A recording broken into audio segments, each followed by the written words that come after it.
Good morning, student of class 9th.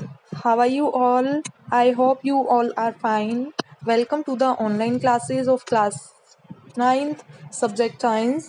Last time पर हमने properties of solid पढ़ी थी. आज हमको लिक्विड और गैस स्टेट के बारे में पढ़ना है. मैटर की 3 स्टेट होती है जिसमें हम सॉलिड की बात कर चुके हैं. अब हमको लिक्विड और गैस के बारे में पढ़ना है. ठीक है, तो लिक्विड स्टेट के बारे में स्टार्ट करते हैं आज. Liquid state, the liquid particles are close together. Liquid में पार्टिकल्स पास पास होते हैं but they are not as close as in solid. इतनी पास नहीं होते कि जैसे सॉलिड में होते हैं. सॉलिड में तो बिल्कुल एक दूसरे के बिल्कुल इतनी पास होते हैं कि एक दूसरे को वो क्या करते रखते हैं, कंबाइन करके रखते हैं, जोड़े हुए होते हैं. ठीक है, इसीलिए सॉलिड की जो भी वस्तु होती है वो एक जगह से दूसरी जगह पर नहीं जा सकती. जैसे स्टेबल होती है, मान लो हमने बोर्ड को कहीं रख दिया, ब्लैक बोर्ड को, तो वो वहीं रुका रहेगा. ठीक है, स्टेबल हो गई वो. ठीक है, the particles are somewhat loosely packed. तो इस तरीके से पार्टिकल क्लोज होते हैं लेकिन लूजली पैक होते हैं, मतलब सॉलिड से कंपैरिजन करें तो थोड़े दूर होते हैं. The particles space between them is in order of 10⁻⁻7 to 10⁻⁻9 m. जो इंटर पार्टिकल स्पेस या इंटर मॉलिक्यूलर स्पेस होता है मॉलिक्यूल्स के बीच में, पार्टिकल्स के बीच में, वो किस ऑर्डर में होता है? 10⁻⁻7 to 10⁻⁻9. There is a strong interparticle of force of attraction but not so strong as in solid. इनके पार्टिकल के बीच में अट्रैक्शन फोर्स होता है, पास मतलब ज़्यादा होता है लेकिन इतना नहीं होता जितना कि सॉलिड में होता है. ठीक है, this is the force is quite strong which can keep the particle together but not strong enough to keep them in fixed position. जो ये पार्टिकल होता है इनके बीच में जो इंटरमोलिकुलर फोर्स होता है वो इतना होता है कि इन पार्टिकल टुगेदर कि वो पार्टिकल्स पास पास रहते हैं बट नॉट स्ट्रॉन्ग, इतना स्ट्रॉन्ग नहीं होता कि वो एक फिक्स पोजीशन में रहे. जैसे हम लोग वाटर की बात करते हैं तो वाटर में इंटरमोलिकुलर फोर्स होता है लेकिन वाटर एक जगह से दूसरी जगह पे बह के चला जाता है. तो इसका मतलब क्या है कि इतना फिक्स नहीं है, इनके बीच में इतना स्ट्रॉन्ग मॉलिक्यूलर फोर्स नहीं है जितना कि सॉलिड में होता है. सॉलिड में कोई भी वस्तु हमने जैसे चेयर को एक जगह पे रख दिया तो एक जगह पे स्टेबल हो जाएगी, फिक्स पोजिशन में हो जाएगी. तो उनके बीच में, सॉलिड के बीच में इंटरमोलिकुलर फोर्स ज़्यादा होता है और लिक्विड के बीच में इंटरमोलिकुलर फोर्स इतना ज़्यादा नहीं होता. So due to comparatively less strong interparticle forces, तो अगर हम सॉलिड से कंपेयर करें तो इंटरपार्टिकल फोर्स जो है या इंटरमोलिकुलर फोर्स जो है वो लेस स्ट्रॉन्ग होता है, वीक होता है. The particle of liquid can move from one position to another. मैं आपको बता ही चुकी हूँ कि जो लिक्विड के पार्टिकल्स होते हैं वो एक पोजीशन से दूसरी पोजीशन में जा सकते हैं within the liquid, liquid के साथ, जैसे कि पानी की हमने बात की. Hence the liquid have the property to flow. इसीलिए ही लिक्विड में बहने की प्रॉपर्टी पाई जाती है. जैसे पानी होता है एक जगह से दूसरी जगह पे बह के चला जाता है. क्यों जाता है? क्योंकि उनके जो पार्टिकल्स और मॉलिक्यूल्स होते हैं उनके बीच में जो इंटरमोलिकुलर फोर्स होता है वो लेस स्ट्रॉन्ग होता है, यानी कि वीक होता है. और सॉलिड में इंटरमोलिकुलर फोर्स जो होता है वो क्या होता है? बहुत स्ट्रॉन्ग होने की वजह से उनकी जो वस्तुएं होती है वो फिक्स पोजीशन में और बंधे हुए होती है, आपस में जोड़े हुए होते हैं एक दूसरे को. ठीक है, फिक्स पोजीशन में होते हैं, हिलते नहीं है. दिस इज द रीजन कि सॉलिड फिक्स पोजीशन में होता है, लिक्विड फिक्स पोजीशन में नहीं होता, एक जगह से दूसरी जगह पे बह के जा सकता है. तो मेन जो रीजन है वो इंटरमोलिकुलर फोर्स है.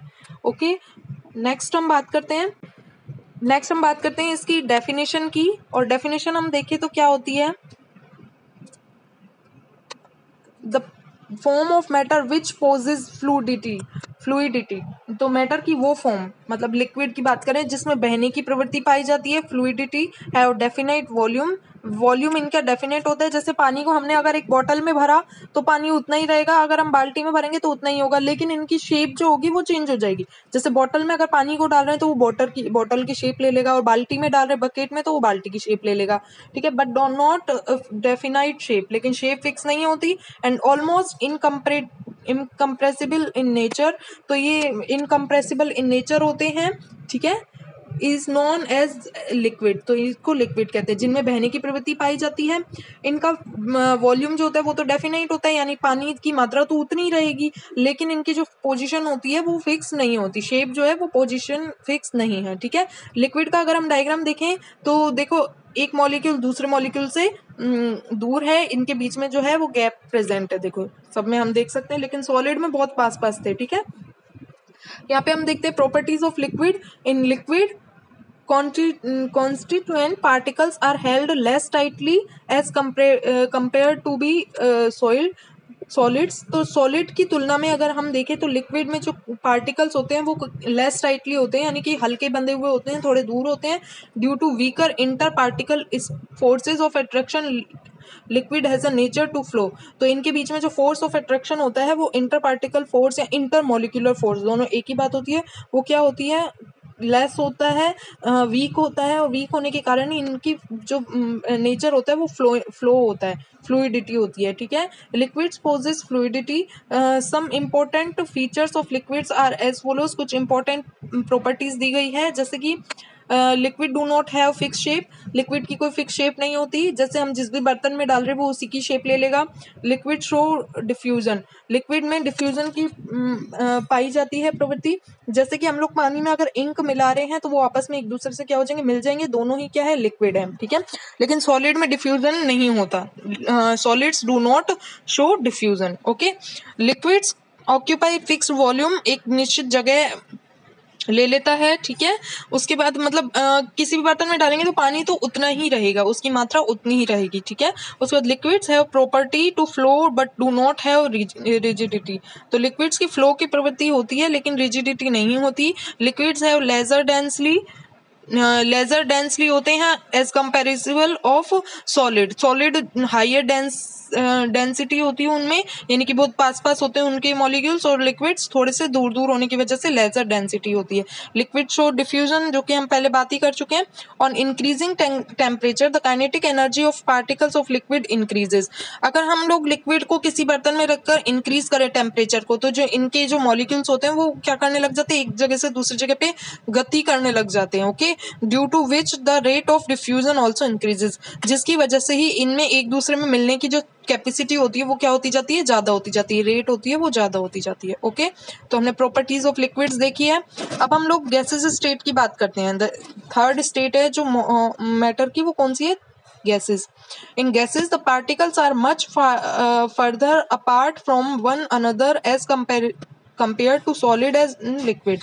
तो जो पार्टिकल होते हैं वो सॉलिड और लिक्विड से कंपेयर करें तो बहुत दूर दूर होते हैं गैसेस में। Inter particle space between the particles are very large. Inter particle या इंटर मॉलिक्यूलर स्पेस जो है वो पार्टिकल्स के बीच में देखो बहुत ज्यादा है, इनके बीच में कितना गैप है। ओके, सॉलिड में बहुत पास होते हैं, लिक्विड में थोड़े दूर होते हैं, और गैसेस में जो है वो बहुत दूर होने की वजह से वीकेस्ट इनमें इंटरमोलिकुलर फोर्स होता है। जितने ज्यादा दूर होंगे पार्टिकल्स उतना ही कम जो इंटरमोलिकुलर फोर्स होगा। Okay, so the inter particle forces of attraction as weakest, जो मैं आपको बता चुकी हूँ, कम होता है। Due to the weakest force of attraction the particles of gases are free to move in any direction.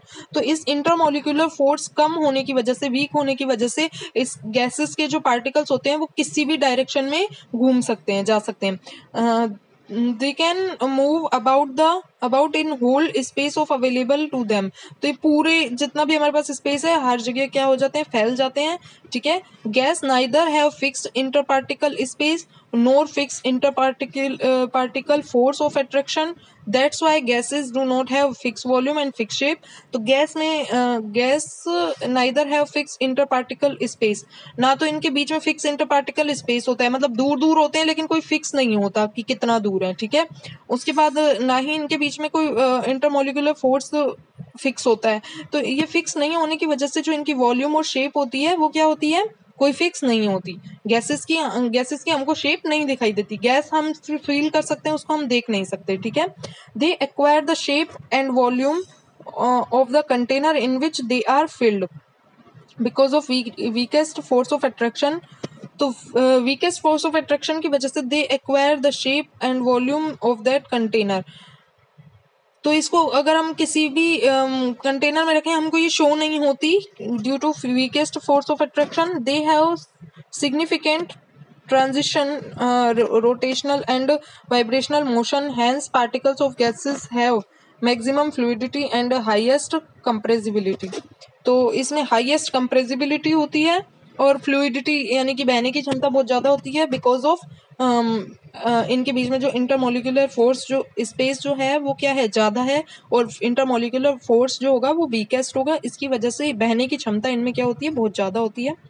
उसके बाद है द, इसकी डेफिनेशन है मेन, दस द फॉर्म ऑफ मैटर, तो मैटर की वो फॉर्म विच पोजेस फ्लूइडिटी, जिसमें बहुत ज्यादा फ्लूइडिटी हो यानी कि बहने की क्षमता ज्यादा हो, नाइदर डेफिनाइट शेप, ना तो कोई शेप फिक्स है, और नॉट डेफिनाइट वॉल्यूम, ना ही इसकी कोई वॉल्यूम फिक्स है, एंड हैव हाईएस्ट कंप्रेसिबिलिटी, और इनको जो इनको दबाया जा सकता है, हाईएस्ट कंप्रेसिबिलिटी होती है, ये कौन सी जो मैटर की स्टेट होगी वो कौन सी होगी, गैस होगी। अब प्रॉपर्टीज ऑफ गैसेस देखें तो in gases the particles are much further apart from one another, gases में जो पार्टिकल्स होते हैं वो एक दूसरे से बहुत दूर दूर होते हैं कंपेयर टू सॉलिड और लिक्विड, अगर हम इसकी सॉलिड और लिक्विड से कंपेयर करें। मैं बार बार बोल रही हूँ सॉलिड में पार्टिकल्स बहुत ज्यादा क्लोजली पैक होंगे, लिक्विड में थोड़े दूर होंगे, लेकिन गैसेस में क्या होंगे, बहुत दूर दूर होंगे। द इंटर पार्टिकल स्पेसेस और distance between the particles of gases are very large, जो इंटर पार्टिकल स्पेस होगा मॉलिक्यूल्स के बीच में दूर दूर होने की वजह से स्पेस ज्यादा होगा, आपको पता है, ठीक है। Inter particle force of attraction between the particles of gas is negligible, तो जो इंटर पार्टिकल स्पेस अगर ज्यादा होगा तो इंटर मॉलिक्यूलर जो फोर्स होगा वो नेग्लिजिबल होगा, मतलब कि ना के बराबर या वीकेस्ट बोल सकते हैं। So the motion of particles of gases are high, तो इनका जो बहने की क्षमता होगी वो क्या होगी, ज्यादा होगी, मूव करने की कैपेसिटी ज्यादा होगी। Some important particles of gases are as follows, नीचे दिए गए हैं कुछ इंपॉर्टेंट पार्टिकल्स ऑफ गैसेस के। तो gases do not have fixed shape and volume, gases की कोई फिक्स शेप और वॉल्यूम नहीं होती। क्यों नहीं होती, क्योंकि इनके बीच में इंटर मॉलिक्यूलर स्पेस ज्यादा है और इंटर मॉलिक्यूलर फोर्स वीकेस्ट है, ठीक है, नेग्लिजिबल है। गैसेस है maximum fluidity and least rigidity, तो इनकी जो मैक्सिमम फ्लूइडिटी होगी और लीस्ट रिजिडिटी होगी। इसके बाद gases are highly compressible, compressible, तो गैसेस जो है हाईली कंप्रेसिबल होते हैं, यानी कि इनको जैसे हमने बलून में गैसेस भर दी और उसको दबाया तो वो दबाया जा सकता है, ठीक है।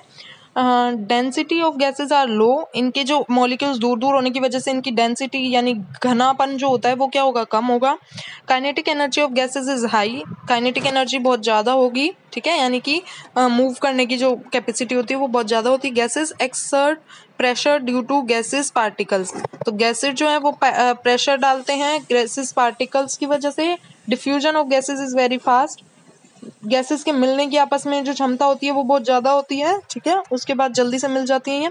गैसेस एक्सपेंड ऑन हीटिंग, तो ये हीट करने पर फैलती है। तो आज हमने तीनों स्टेट देख ली, सॉलिड लिक्विड गैस। सॉलिड में मॉलिक्यूल्स बहुत पास पास होते हैं, लिक्विड में थोड़े दूर होते हैं, स्पेस होता है, और गैसेस में बहुत दूर दूर होते हैं। सॉलिड में इंटरमॉलिक्यूलर फोर्स जो होता है वो बहुत ज़्यादा होता है, लिक्विड में वीक होता है, और गैसेस में बात करें तो इंटरमोलिकुलर जो फोर्स होता है वो वीकेस्ट होता है, नेग्लिजिबल होता है, ठीक है। बाकी एक दूसरे की अपोजिट हैं, आप लोग एक बार इसको रीड करके देखना, अगर कोई प्रॉब्लम हो तो you can discuss me. Next turn पर हम लोग यही बात करेंगे कि अभी हमने सिर्फ रीड किया है comparison of general properties of solid liquid gas, यानी कि इनका कंपेयर करेंगे हम लोग। जैसे हमने ये टेबल बनाई तो शेप और वॉल्यूम सॉलिड की कैसी होगी, लिक्विड की कैसी होगी, गैस की कैसी होगी, इंटर पार्टिकल फोर्स सॉलिड में क्या होगा, लिक्विड में क्या होगा, गैस में क्या होगा, ये आप टेबल खुद बनाकर देख सकते हैं अगर आप लोगों को इतना समझ में आ गया सॉलिड लिक्विड गैस की प्रॉपर्टीज, तो ये टेबल बनाने में आपको कोई भी प्रॉब्लम नहीं होगी, ठीक है। आप एक बार इसको रीड करना, then you can ask me any time. Thank you.